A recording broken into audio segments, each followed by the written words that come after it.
모세가 그의 장인 이드로에게 돌아가서 그에게 이르되 내가 애굽에 있는 내 형제들에게로 돌아가서 그들이 아직 살아있는지 알아보려고 하오니 나로 가게 하소서. 이드로가 모세에게 평안히 가라 하니라. 여호와께서 미디안에서 모세에게 이르시되 애굽으로 돌아가라. 내 목숨을 노리던 자가 다 죽었느니라. 모세가 그의 아내와 아들들을 나귀에 태우고 애굽으로 돌아가는데 모세가 하나님의 지팡이를 손에 잡았더라. 여호와께서 모세에게 이르시되 내가 애굽으로 돌아가는거든 내가 내 손에 준 이적을 바로 앞에서 다 행하라. 그러나 내가 그의 마음을 완악하게 한즉 그가 백성을 보내주지 아니하리니 너는 바로에게 이르기를 여호와의 말씀에 이스라엘은 내 아들 내 장자라. 내가 내게 이르기를 내 아들을 보내주어 나를 섬기게 하라 하여도 내가 보내주기를 거절하니 내가 내 아들 내 장자를 죽이라 하셨다 하라 하시니라. 모세가 길을 가다가 숙소에 있을 때 여호와께서 그를 만나사 그를 죽이려 하신지라. 시보라가 돌칼을 가져다가 그의 아들의 표피를 베어 그의 발에 갖다 대며 이르되 당신은 참으로 내게 피의 남편이로다 하니 여호와께서 그를 놓아 주시니라. 그때 시보라가 피의 남편이라 함은 할례 때문이었더라. 여호와께서 아론에게 이르시되 강야에 가서 모세를 맞이하라 하시매 그가 가서 하나님의 산에서 모세를 만나 그에게 입맞추니 모세가 여호와께서 자기의 분부하여 보내신 모든 말씀과 여호와께서 자기의 명령하신 모든 이적을 아론에게 알리니라. 모세와 아론이 가서 이스라엘 자손의 모든 장로를 모으고 아론이 여호와께서 모세에게 이르신 모든 말씀을 전하고 그 백성 앞에서 이적을 행하니 백성이 믿으며 여호와께서 이스라엘 자손을 찾으시고 그들의 고난을 살피셨다 함을 듣고 머리 숙여 경배하였더라. 아멘. 오늘 말씀의 제목은 하나님의 지팡이를 잡고 나아가는 신앙이라는 제목으로 말씀을 듣기를 원합니다. 첫 번째로 오늘 본문에서 하나님은 모세를 통해서 우리에게 하나님의 지팡이를 붙잡고 나아갈 때에 하나님이 일하신다라는 것을 알려주고 있어요. 18절에 보면 모세가 그의 장인 이드로에게 이제 하나님의 부르심을 받고 이제 그는 긴가민가 하면서도 장인 이드로에게 이제 가게 됩니다. 돌아가서 그에게 내가 애굽에 있는 내 형제들에게 돌아가서 그들이 아직 살아있는지 알아보려고 합니다. 나로 가게 하십시오. 나를 보내주십시오. 라고 말하게 돼요. 결국은 이스라엘 백성이 지금 어떠한 상태에 있는지 또 그들에게 하나님의 부르심으로 통하여서 그들에게 내가 함께 남아서 견디고 또 함께 그들의 생명을 내가 찾게 하소서라고 지금 말하고 있다는 거예요. 그래서 그들의 생로 그런 것들 그 자체가 일단은 모세에게는 지금 중요했던 거예요. 그럴 때에 모세의 장인 이드로가 평안히 가라 라고 말하죠. 평안히 가라. 이 평안히 가라는 의미는 내가 너를 막지 않겠다. 너 자유대로 가라 라는 것을 너 마음대로 가라 라고 지금 말해주고 있어요. 40년 동안 함께 목자 인생을 살면서 같이 지냈던 그런 시간이 있는데도 불구하고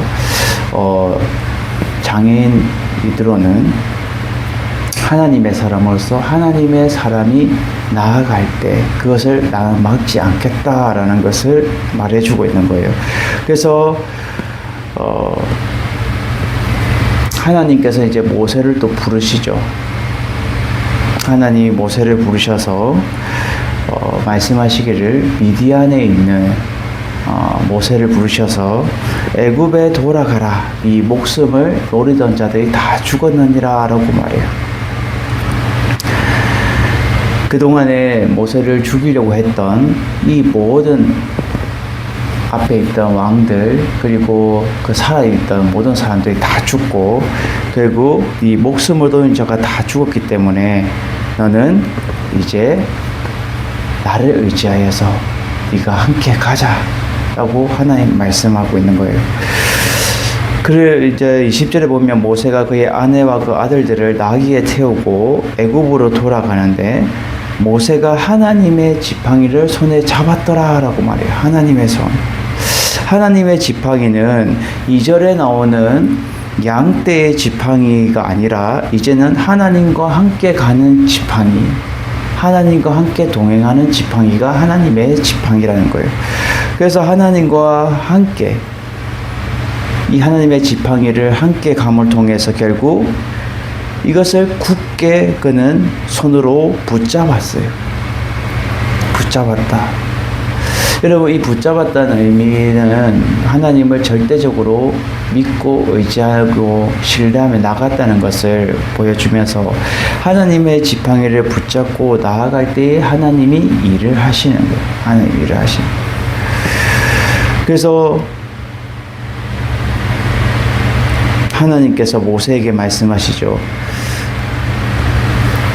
네가 애굽으로 돌아가거든 네가 내 손에 준 이적, 이 내 손에 준 이적은 하나님의 능력을 말해주면서 앞에서 너에게 보여줬던 그러한 이적들, 손에 문둥병이 되고 또 지팡이가 뱀으로 되고 하는 지팡이를 던졌을 때 이 피바다로 되는 것처럼 이 모든 것들이 다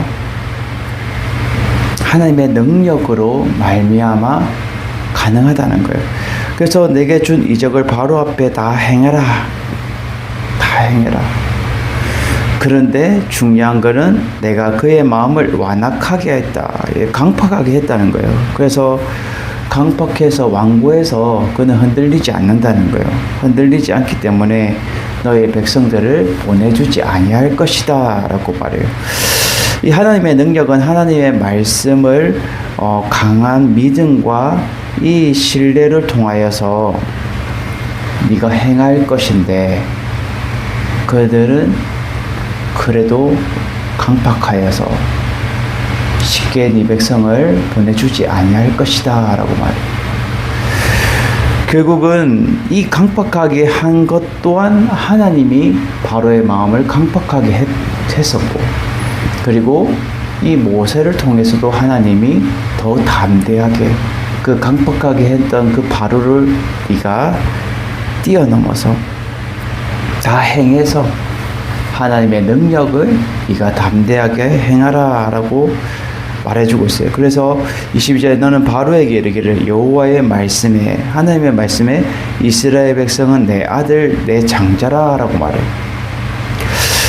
여기서 보면 여기서 나오는 이 장자는 하나님의 깊은 사랑이 깃든 표현인데 나의 맏아들이라는 거예요. 하나님의 맏아들이라는 표현을 가지고 있어요. 근데 뒤에서 말해주는 23절에 나오는 내 아들은 결국 하나님이 죽이시겠다라고 말해요. 23절에 내가 내게 이르기를 내 아들을 보내주어 나를 섬기게 해라. 이스라엘 백성들을 다 너희가 풀어주어서 해방해서 자유롭게 해라. 나를 섬기게 해라. 하나님을 섬기게 해라. 근데 네가 보내주기를 거절하니 결국 바로 네 아들을 결국 죽이겠다라고 말해주고 있어요. 출애굽기 12장 29절에 결국 그 사건이 일어나죠. 출애굽기 29절 밤중에 여호와께서 애굽의 땅에 모든 처음 난 것 곧 왕이 앉은 바로의 장자로부터 옥에 갇힌 사람 장자까지 가축에 처음 난 것을 다 치심해라고 말해주고 있어요. 결국은 이것을 하나님의 방법대로 하나님이 일을 하시는 거예요. 이 장자를 결국 네가 내 아들 우리 이스라엘 백성을 장자를 네가 보내주지 않으니까 결국은 10가지 재앙 중에서 맨 마지막에 바로의 첫 아들부터 모든 가축의 일까지 처음 난 것들은 다 죽여버리는 그름을 통해서 결국 바로의 강팍하고 완고한 마음으로 인하여 그가 이스라엘 백성들을 놓아주게 되죠. 여러분, 하나님의 지팡이를 붙잡고 이 모세는 긴가민가 하면서도 하나님의 지팡이를 붙잡았어요. 그리고는 담대하게 하나님이 일하실 것을 그는 믿고 나아갔다는 거예요. 여러분, 우리는 인생에 이런 순간들이 얼마나 많이 있어요. 내 앞에 여러 가지 환경과 모든 것들이 나의 뜻대로 나의 생각대로 안 되어질 때 우리는 사람을 의지하고 환경을 의지하기보다는 하나님의 일하심을 우리는 붙잡고 나아가야 돼요. 그러기 위해서는 하나님의 지팡이를 붙잡아야 되고 하나님 앞에 온전히 쓰임받을 때에 결국 하나님이 일하신다라는 것을 오늘 본문을 통해서 말해주고 있다는 거예요. 이것이 하나님의 지팡이를 잡고 나아가는 신앙이 있어야 되는 겁니다. 두 번째로 오늘 본문에서 우리에게 알려주는 것은 언약의 징표인 할례로 하나님의 말씀에 소홀히 여기면 안 된다라는 거예요. 장면이 이제 하나님께서 그에게 부르시고 소명을 주시고 담대하게 나아가라 라고 하나님 일하실 것이다 라는 것을 말해주고 나서 이제 모세가 길을 이제 가는 거예요. 이 길을 간다는 것은 이제 애굽으로 가는 그 도중에 이 광야의 여행자로서 그가 이제 걸어가고 있는 것을 말해주고 있어요. 그런데 이제 날씨가 어둑어둑하니까 이제 숙소를 잡아서 그 하룻밤을 묵으려고 이제 침실에 들어간 거예요. 그럴 때 하나님께서 그를 만나서 그를 갑자기 죽이려고 하시는 거예요. 이 상황을 보면 여러 학자들마다 분분하지만 하나님이 그를 만나서 육체적인 고통이나 여러 가지 그의 생명의 위협을 줬다라고 다들 보는데 그럴 수 있다고 볼 수 있어요. 우리가 갑자기 사람이 강몸살 감기나 막 시름시름 아프고 막 힘들고 이러면 하나님 도와주세요, 하나님 도와주세요 하는 것처럼 이 생명이 지금 하나님이 그를 죽이려고 하는 것을 이 그의 아내 십보라가 이제 보게 된 거예요. 이 십보라는 이방 여인으로서 하나님의 말씀에 그는 계속해서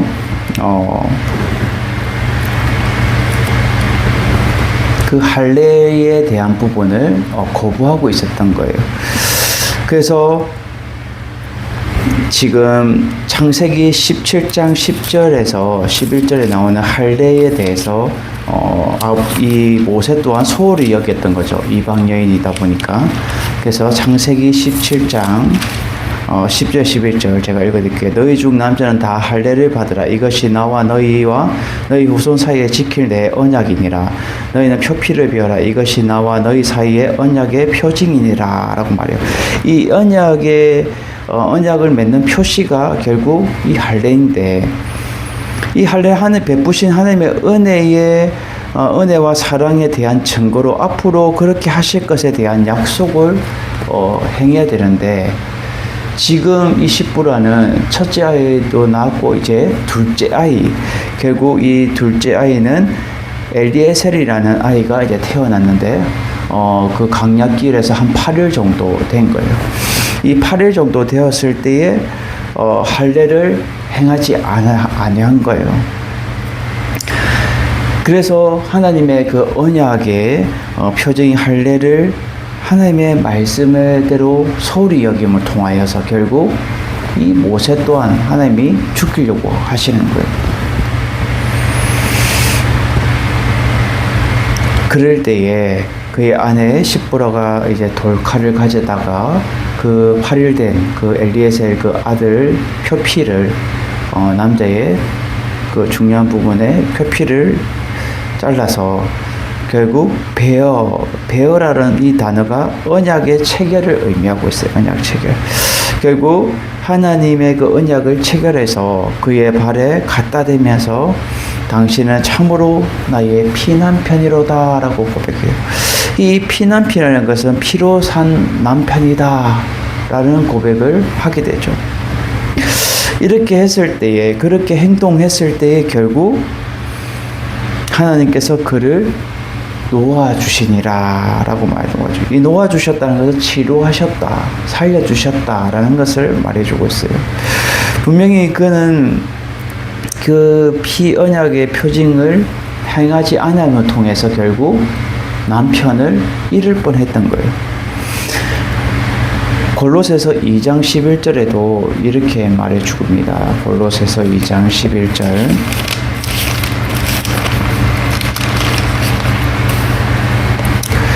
또 그의 안에 또 그 안에서 너희가 손으로 하지 아니한 할례를 받았으니 곧 육의 몸을 벗는 것이 그리스도의 할례니라.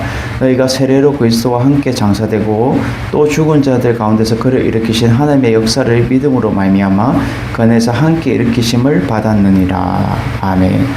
결국 우리의 육신의 몸과 결국 그리스도의 할례를 통하여서 우리가 그리스도의 죽음과 부활을 이 할례를 통해서 지금 영적으로 의미하고 있다는 거예요. 결국 피의 남편이라는 것은 예수 그리스도의 그 보혈의 은혜로 말미암아 결국 우리의 더럽고 추한 것은 이제 이 피로 말미암아 다시금 거듭나고 깨끗하게 될 것을 의미하고 있다는 거예요.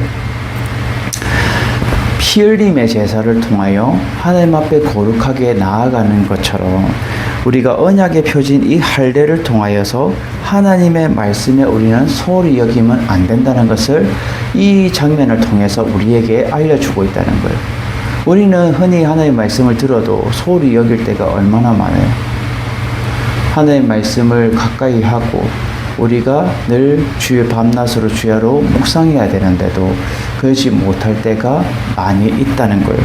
우리는 하나님의 말씀에 늘 가까이에서 소홀히 여기지 않고 하나님의 그 언약의 그 표징을 우리가 지키며 하나님의 말씀대로 순종하면서 살아갈 수 있는 여러분들 되시기를 주님의 이름으로 축원합니다. 그럴 때에 하나님을 믿고 나아가는 신앙이 될 수 있다는 거예요. 마지막 오늘 본문에서 세 번째로 우리에게 알려주는 것은 하나님은 지금도 돌보시고 또 살피시고 말씀을 붙잡고 믿기를 원하신다라는 거예요. 27절에 보면 여호와께서 아론에게 이르시되 광야에 가서 모세를 만나라. 그리고 모세를 만나서 그에게 입을 맞추고 결국 하나님의 분부하신 모든 말씀과 모든 이적을 아론에게 말해줘요. 그러면 이 아론은 그 모세를 대변하여서 이스라엘 사람들을 이제 소집하게 되죠. 그래서 모든 이스라엘 장로들과 또 모든 백성들을 소집하여서 아론이 30절에 하나님께서 모세에게 이르신 모든 말씀을 전했다라는 거예요. 이 전했다는 것은 결국 하나님의 모든 뜻과 그것을 하나님의 말씀을 설명하여서 그들에게 설득을 시킨 거예요. 그리고는 그 백성 앞에서 이적을 행했는데 이것은 우리가 앞서 봤던 이 지팡이가 뱀을 되는 거, 손이 문둥병 되는 거, 또 이런 것들을 이적을 행했을 때에 그들에게 확실한 믿음과 비전을 주게 돼요. 결국 하나님의 주권적인 역사로 운명적인 전환점이 이제 시작되는 터닝 포인트가 되는 그러한 지금 분위기인 거죠.